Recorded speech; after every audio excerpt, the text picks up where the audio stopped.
Welcome to Nevada Newsmakers. On the broadcast today, Ty Cobb, former Special Assistant to President Reagan for National Security Affairs, for the whole show on an all-new Nevada Newsmakers. We opened our first shoot back in 1919, and it's been a wild ride ever since. Come celebrate 100 years of the Reno Rodeo.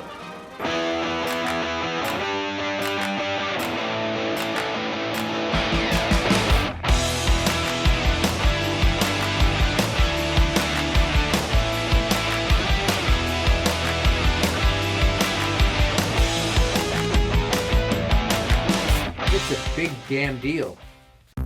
Retail's impact on Nevada's economy? Enormous. 8,600 businesses, large and small, employing 145,000 workers. And last fiscal year, retail paid tax on nearly $60 billion in sales. We're the Retail Association of Nevada. We support retail, we help it grow, and we mean business. RANNV.org. Pro Group Management is the place where companies can find workers' comp solutions that are designed to meet their specific business requirements. As regulations evolve, Pro Group takes a proactive approach to clear the path to make sure your business stays ahead of the curve. Knowing your workers' comp program is optimized, you can focus on other important matters related to your growing business. Pro Group Management, workers' comp that works for you. Safety is the #1 priority for the trucking industry. Over $7 billion a year is spent on technology like this electronic eye that will apply the brakes automatically. But the most important factor for safety is the truck driver. These hardworking men and women who safely move over 70% of our nation's freight and 94% of Nevada's. We thank you because trucks move America forward. This is Nevada Newsmakers with host Sam Shad, a no-holds-barred political forum. Now, from the Nevada Newsmakers broadcast headquarters, here is Sam Shad. And back on Nevada Newsmakers, we're always delighted to welcome back to the program Ty Cobb, former Special Assistant to President Reagan for National Security Affairs.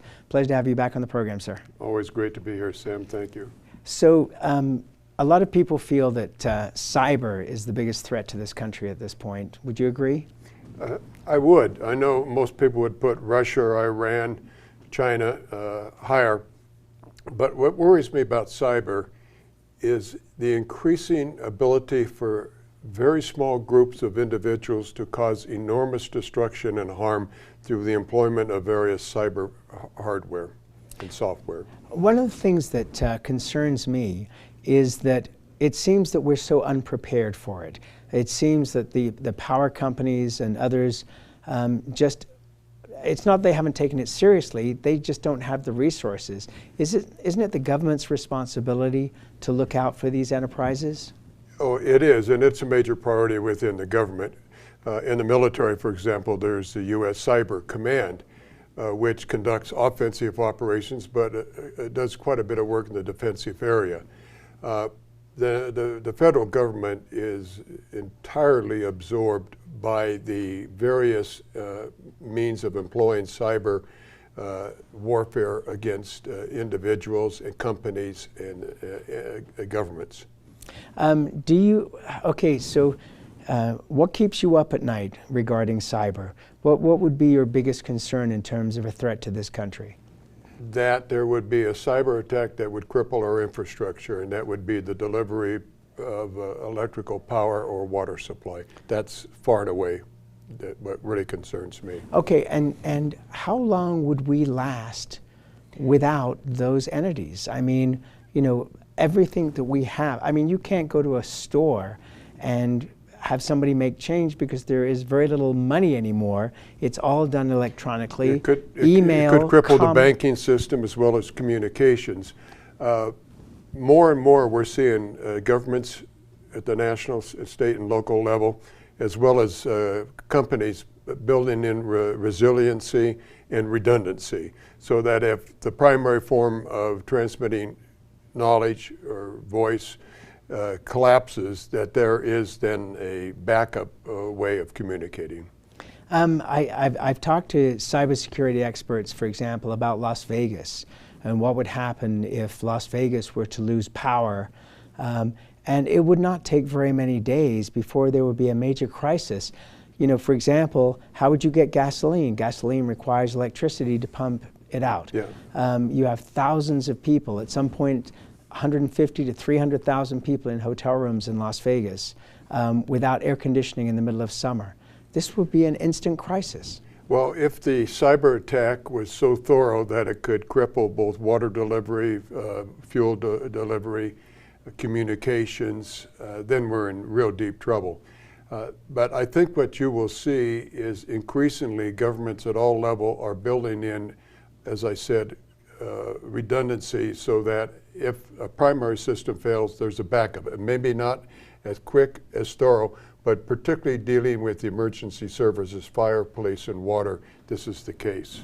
And we've had Admiral Gunn on the program Yes. previously, who deals in Right. cybersecurity threats, and he says that the military has portable systems that could be utilized as well in situations, as I mentioned, in a situation like Las Vegas. That's true.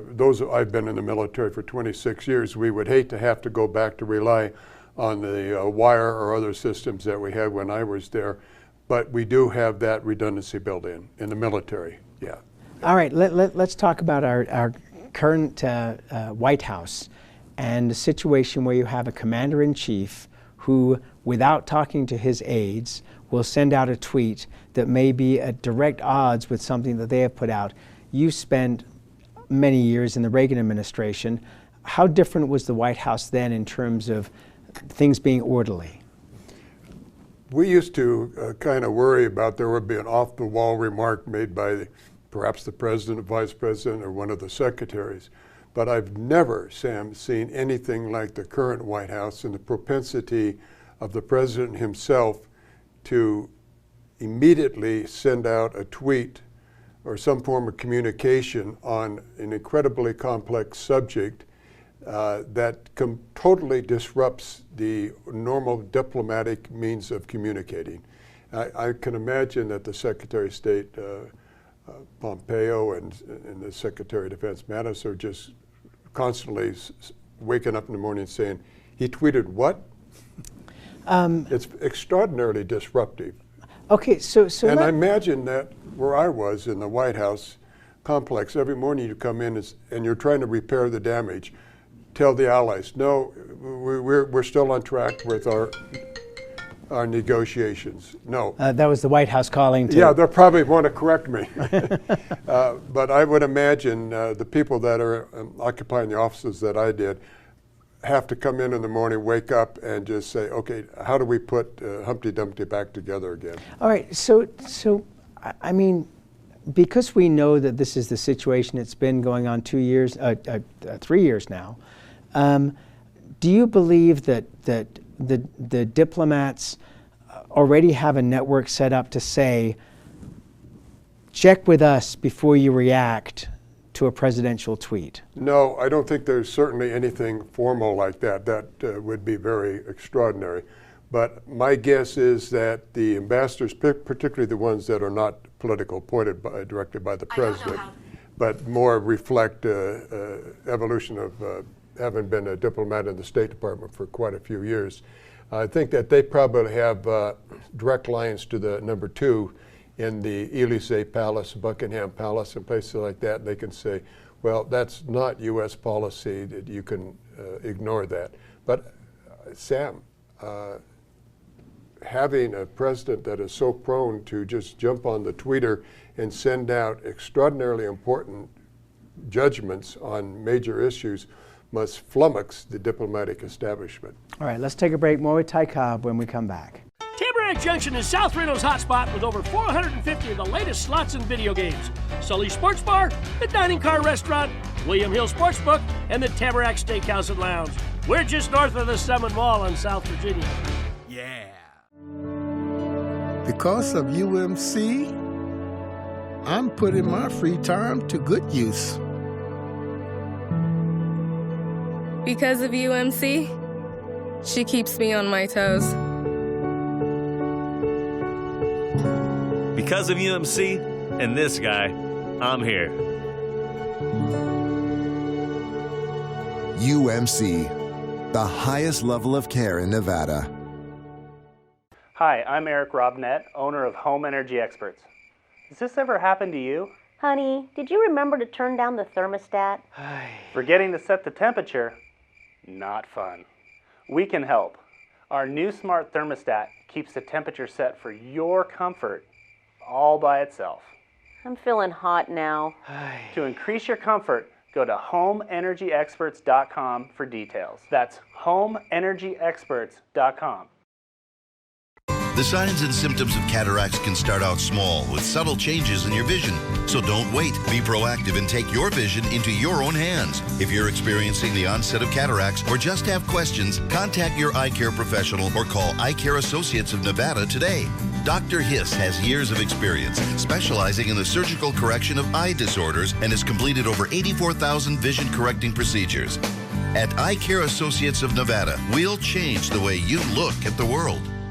The Tamarack Junction Steakhouse is known for signature steaks, handcrafted cocktails, and world-class wines. Join us Thursdays and Friday nights from 4:30 to 6:30 in the Steakhouse Lounge for live music, gourmet plates, and well-priced wines, just north of the Summit Mall on South Virginia.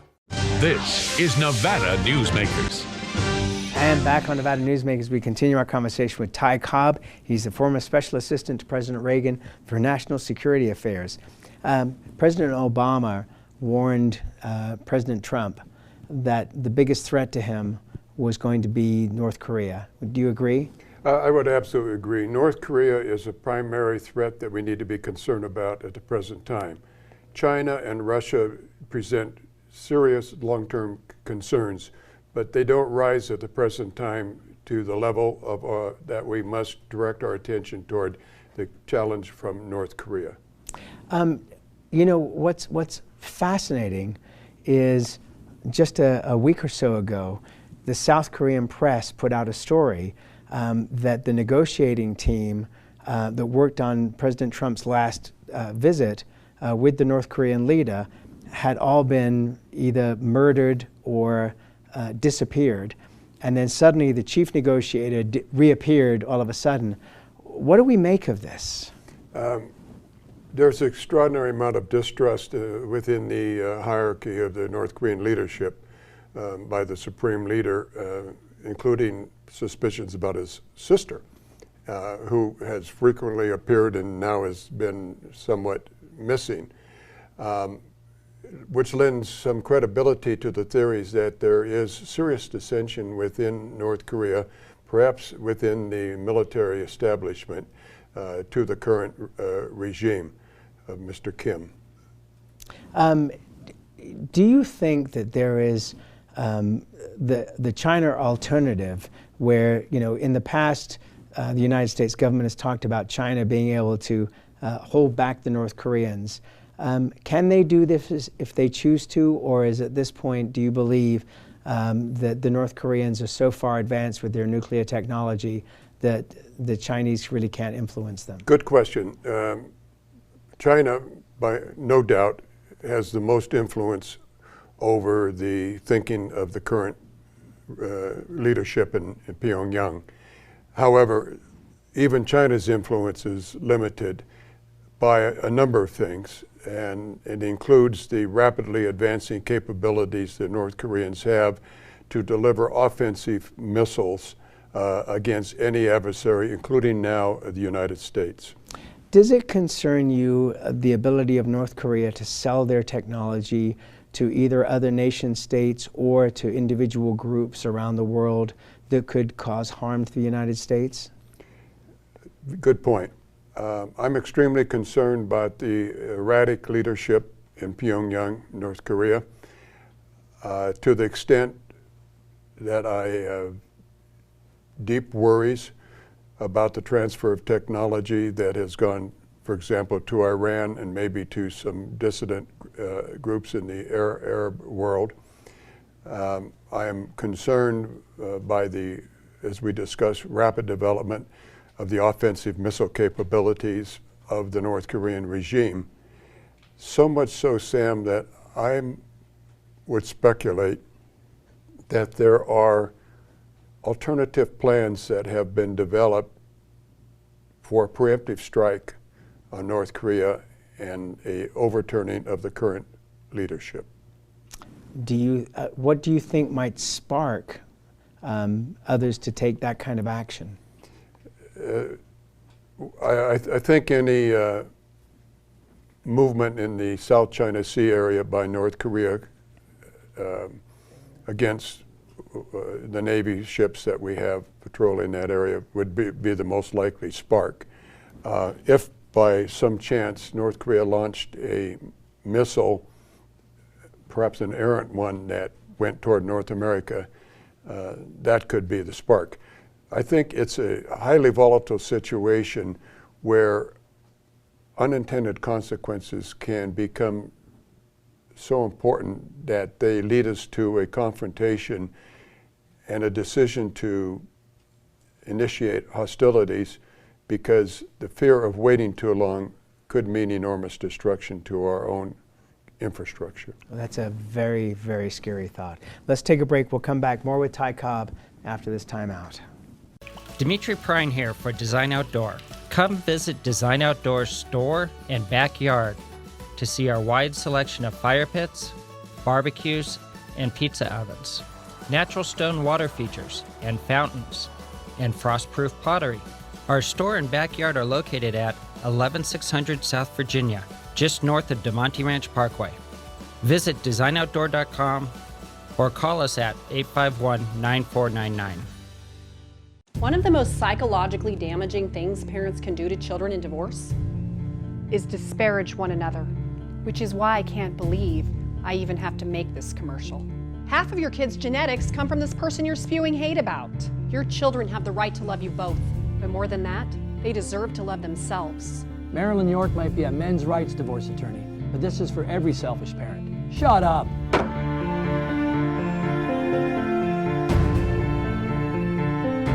Hi, I'm Dave Newman. Remember me? I used to be the house detective, and now I'm a realtor, full-time at RE/MAX Realty Affiliates. A lot of people ask me, how's the market? You know what? It's fantastic.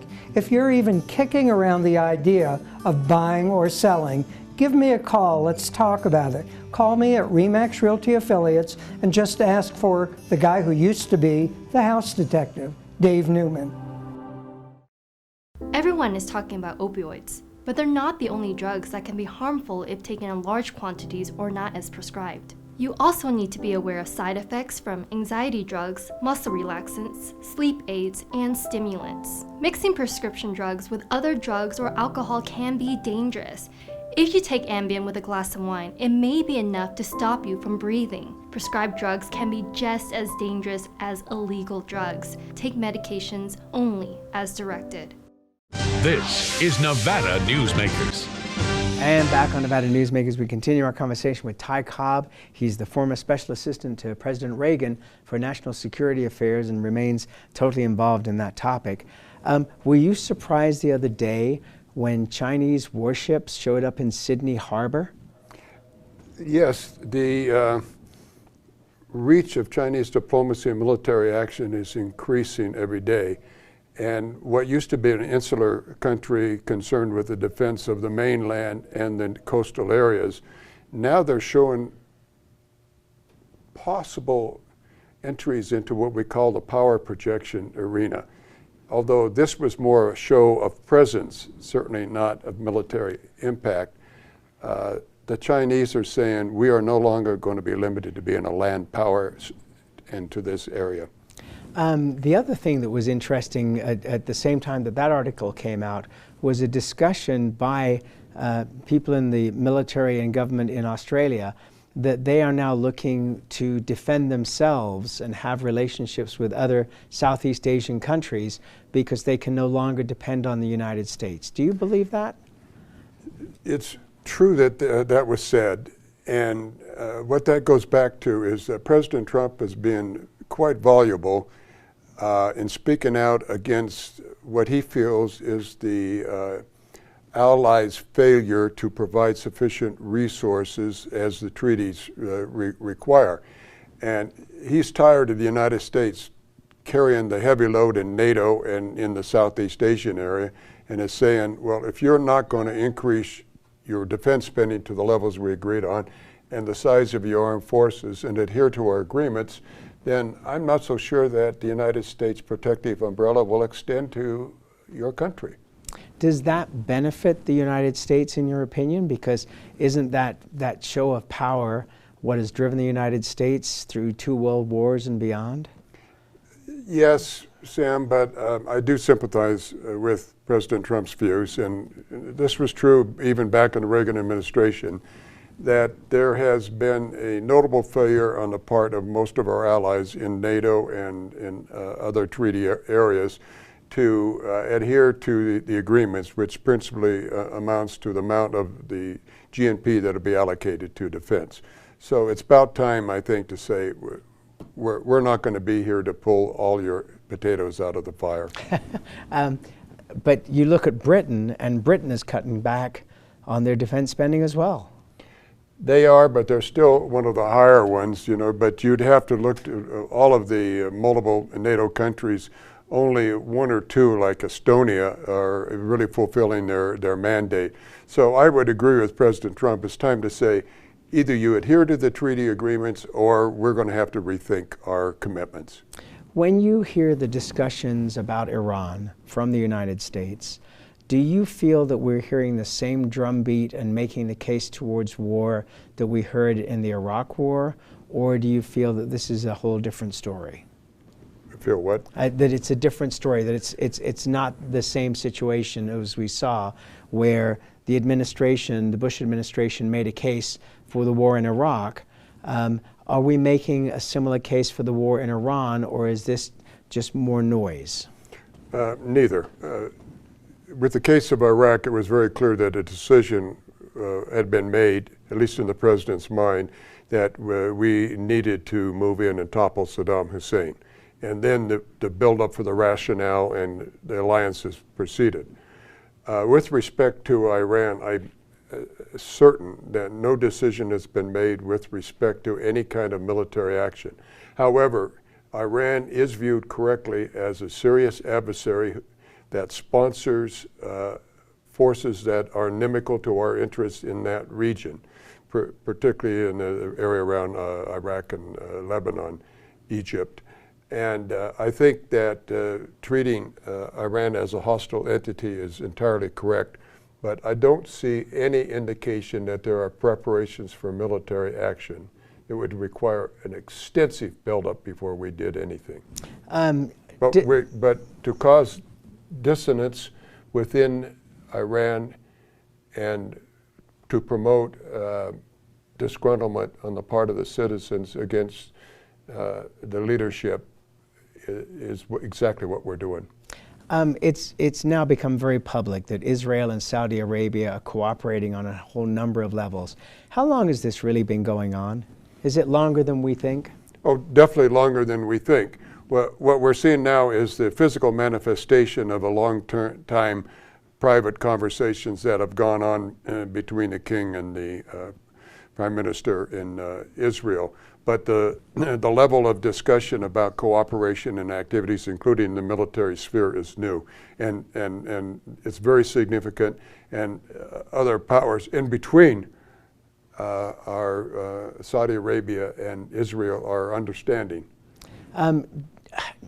The Saudi government has a big problem because even though they have ultimate control of their country, but the dissidents within their own country are very strong. And is there still not the opportunity for the Saudi royal family to fall at some point if they go too far in that direction? Well, there's a possibility of the Saudi royal family falling, but it's remote. Right now, the primary dissension that is occurring within Saudi Arabia is led by the restive Shia population, either in Saudi Arabia or nearby.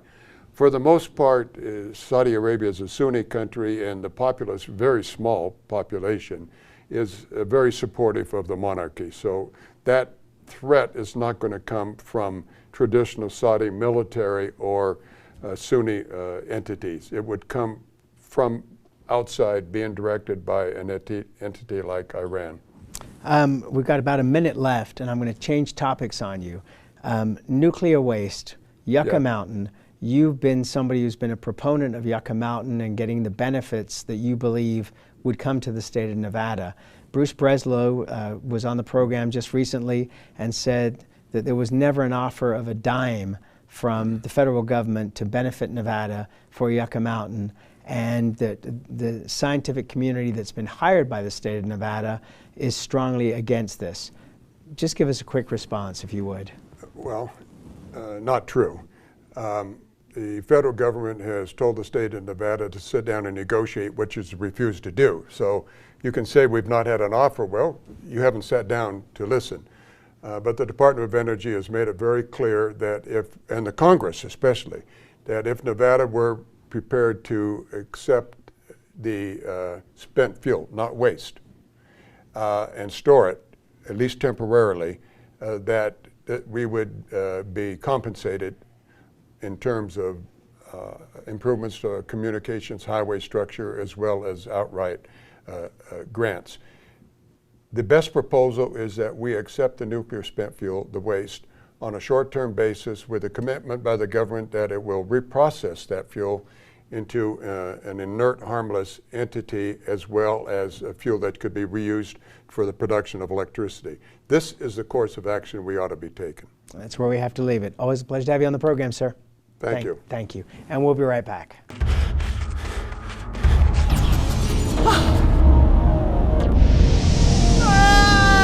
Hey, Dad? What are you learning? This place is great. Huh? You gotta try this. Wow, this stuff is great. People are gonna love it. Yes. Yes, they will.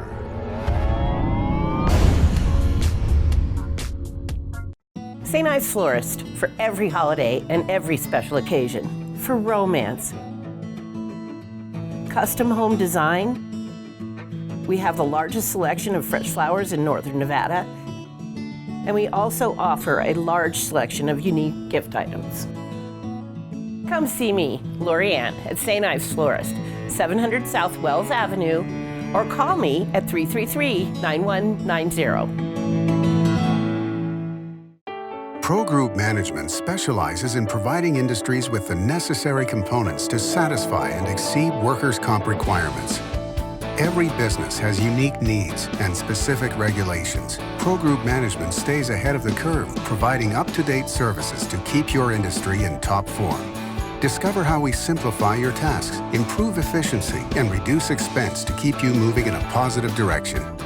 Pro Group Management, workers' comp that works for you. Don't forget, another way of watching Nevada Newsmakers is to subscribe to our YouTube channel, Nevada Newsmakers on YouTube. We'll see you on the next broadcast.